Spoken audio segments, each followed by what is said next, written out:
Hello and welcome once again to my channel. Today we have a video going over an interview with Chris Proctor.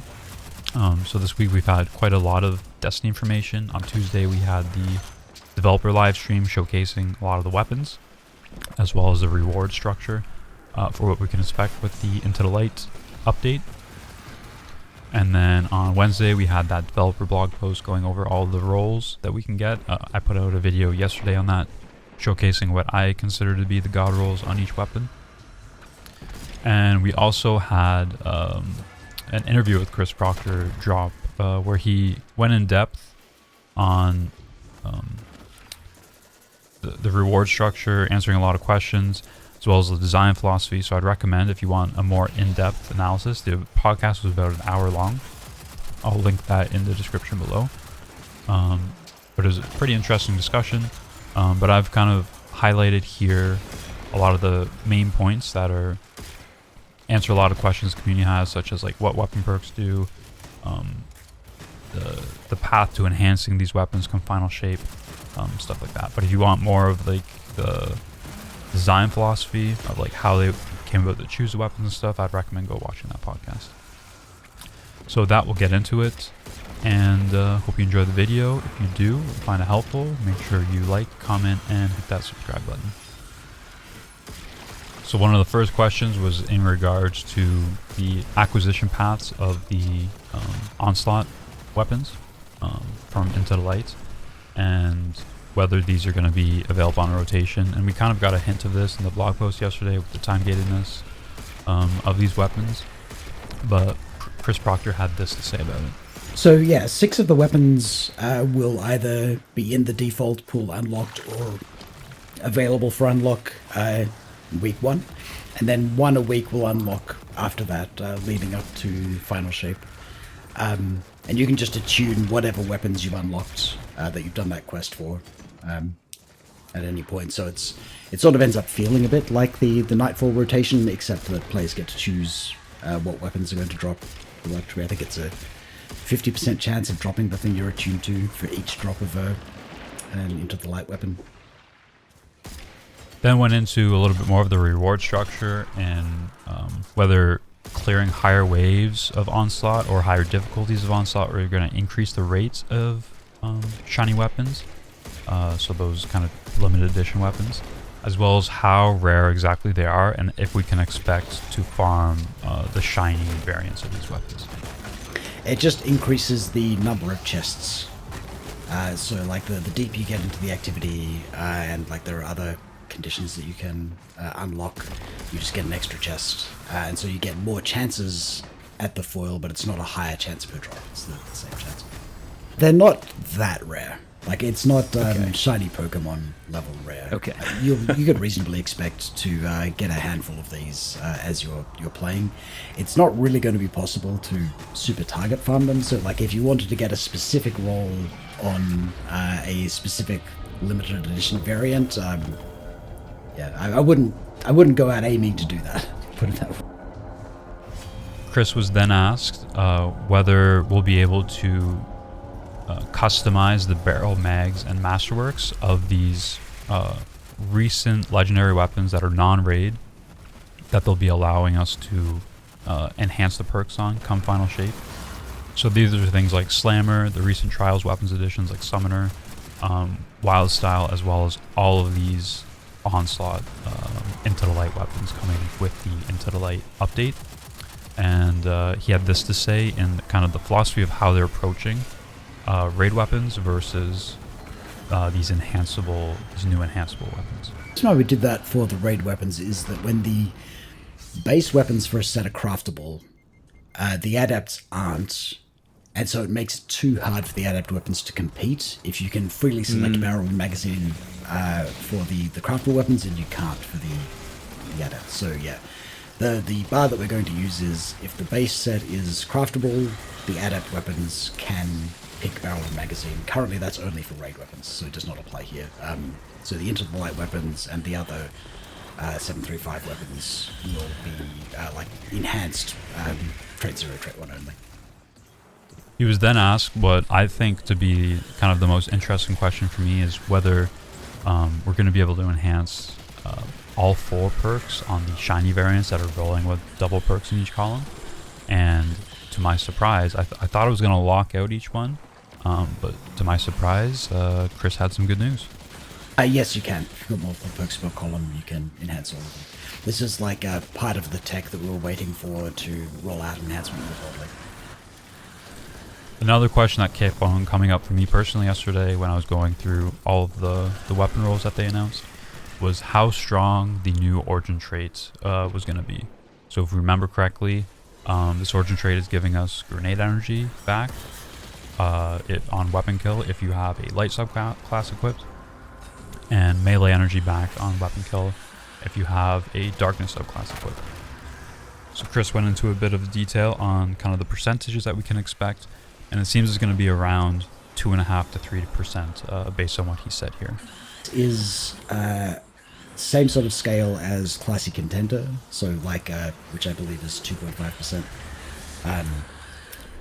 For comparison, I think Demolitionist and Pugilist on a primary weapon, I think 5%. So 5%. That's alright. I don't have the numbers to hand, but anyway, it's roughly half standard Demolitionist. Another big question that I had yesterday going through the rolls was how good the new Desperate Measures perk was going to be, because this was kind of in choosing the god rolls, it was kind of, if Desperate Measures ended up being really good, then that may be the god roll. Otherwise, we're probably leaning towards things like Frenzy, One for All, etc. So he went into depth here on the values of what we can expect and how it's going to stack. Anyway, so it grants 10% damage on a weapon kill, 20% on a grenade or melee kill, and that can stack once. So you can get to, like if you get a melee kill and then a grenade kill, you could get 30% damage. I know there was some comparison to Golden Tricorn, and Golden Tricorn requires it to be matched damage, and this doesn't. So that's the big differentiator. This is like easier to get up and rolling across a variety of builds. It's easier to sustain. Lasts for 7 seconds and can be refreshed. They then went into a segment talking about how they decided to bring back the 3 kind of pinnacle weapons, being Mountaintop, Recluse, and Lunatal. This was very interesting, so I would recommend checking out the full podcast if this kind of stuff interests you. But in short, what I'm highlighting here is why they decided to make Micro Missile a frame rather than a perk, where we have things like Massive Arms and Magnificent Howl being perks rather than a frame. And I'll let him speak for himself, but he basically says that it's for the future of weapons coming down the road. Yeah, as far as like why we rebuilt the trait as an intrinsic, random rolling that trait on other grenade launchers would have been super weird. And this gives us the opportunity to, in the future, if we want to, release more like micro missile frame grenade launchers. Like we want to let a Mountaintop stay and be special for a while, but like sometime in the future, I'd expect to see another one. Maybe we'll wait and see like whether this breaks anything else. Since he mentioned the possibility of seeing future breach GLs coming with the micro missile frame, he was then asked a follow-up question of whether we can expect Master of Arms and Magnificent Howl to start rolling on future weapons. So this was a follow-up question to the previous one, and he had this to say. Yeah, we see these perks as being kind of like when we first introduce a new perk for a raid. We like it to be exclusive to that weapon set for a little while. I would expect us to like leave it a couple of releases. So like sometime in the year following Final Shape, you would see these start to pop up elsewhere. But we've tested them locally, and like it's pretty fun running Master of Arms on a like another arbitrary weapon type, or Magnificent Howl on like a 180 hand cannon, something like that. And back about a month ago, we got a preview of future weapon changes coming in Final Shape, and one of those things was Chain Reaction was going to get nerfed. Chris was then asked in this podcast interview to clarify what that nerf might look like. And I'm sad to say, but on special weapons, it sounds like it might get gutted. So this might be a good opportunity to farm out alternate roles of forbearance with the Into the Light update. Information earlier, but it's less a nerf and more we're branching it. So on special weapons, it will have a 15% smaller detonation radius and do 20% less damage. But on heavy weapons, it will have the same radius that it does now and do 30% more damage. So like a heavy GL will be dramatically better at ad clear than a special GL, which is definitely not the case right now, but it will be in final shape. Another rework that was hinted at a few weeks back, or about a month ago I think it was Chilled Clip getting potentially hit again.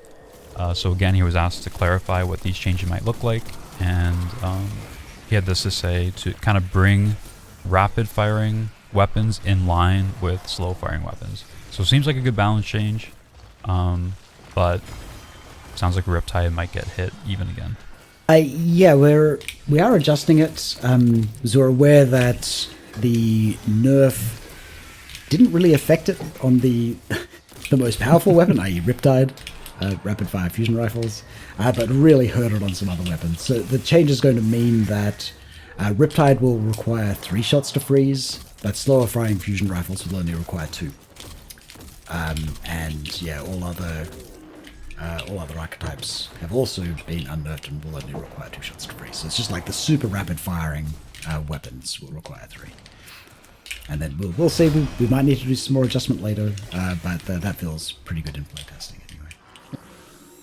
There's also a longer segment where Chris was asked about future exotic changes and potential future catalysts. So I would recommend checking out the full podcast, which will be linked below, if that kind of stuff interests you.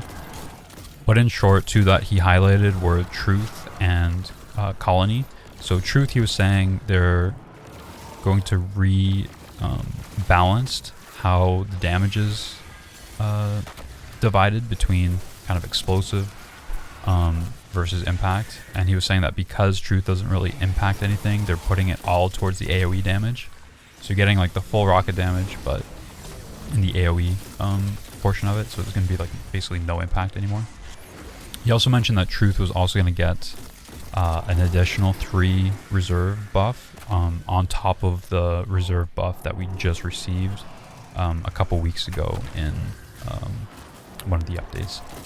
And then for Colony, I didn't quite get it, but he was saying like each time you kill an ad, it's going to spawn like another mini bug thing to then go kill. So kind of similar sounding to Gallahorn, but it will be on cooldown. So that will be interesting to see. Another thing that was brought forward was the fact that sometimes bait and switch seems to trigger the perk on the shot that impacts versus the next shot, and why that discrepancy happens. So Chris went into the technical details of why that's occurring, and it does sound like they're looking into it and a fix may come. So currently bait and switch is not working as intended in that regard, but he had this to say, kind of explain that a little bit more in depth. Yeah, so there's a kind of a networking race condition that can happen just on perks that give you a damage bonus that's triggered by something other than kills. Like when you kill something over the network, that is super authoritative. It's very easy to make sure that is applied at the correct time. But because of how like some events are client authoritative, it's difficult to ensure that those come in at the right time. So yeah, you'll sometimes see like the shot that procs bait and switch might get the damage bonus very occasionally. We had a similar issue on Dead Man's Tale a while back, which was part of the reason why we changed the design of the that damage bonus. But yeah, it's something we've been able to work around in some cases, and it's probably something we should fix on bait and switch. But yeah, that's why that happens. With the launch of the Warlord's Ruin dungeon back in December, we saw the first iteration of the new Rocket Sidearm family. And Chris was asking if we can expect any more of those anytime soon. And I know a lot of people are a fan of these, so it's exciting to know that we do have a couple more coming. And I'll let Chris tell you the element types of those. There are actually 2 of those in final shape. One solar, one strand. And they're both extremely spicy. You can imagine some of the perks that they can get. Yeah, they're a blast. And then finally, he was asked what the weapons team in general is feeling about the new meta in terms of balance in the heavy realm of it. So whether the GL and rocket launcher reserve buffs that we just saw recently are kind of sitting in a good place, or whether they'll need to be tuned further. So I'll let Chris go a little bit more in depth on that, as it sounds like we may see a little bit more tweaking come final shape. Yeah, I think we're pretty happy with heavy weapon balance overall. Like, nothing is so dominant that it feels like you're throwing if you run something else, which is, like, speaks to, we want everything to be viable, like, and for legendary heavy weapons to be viable, for the most part, they have to be decent at DPS. I do think that rockets are still a little bit spicy, and we didn't buff rockets overall, fortunately, but we did bring up the lower tiers, so I wouldn't be super surprised to see other stuff come up a bit or rockets come down a little bit. We actually have like a pretty sweeping set of changes to PvE weapon balance coming in final shape. A little bit early to talk about it yet, but yeah, you can definitely expect some better changes. So that's all the main points that I wanted to relay to everyone. Again, he did go a lot more in depth on a lot of the design philosophies on how they chose to bring things up and kind of what other weapons were on the potential list to bring forward. So if you do find that kind of stuff interesting, I would recommend checking out the full podcast, which will be linked in the description below. But other than that, if you found this helpful, make sure you like, comment, and subscribe. Check out my Twitch, my Twitter, TikTok, all that good stuff. And thank you for the support. We'll see you in the next one.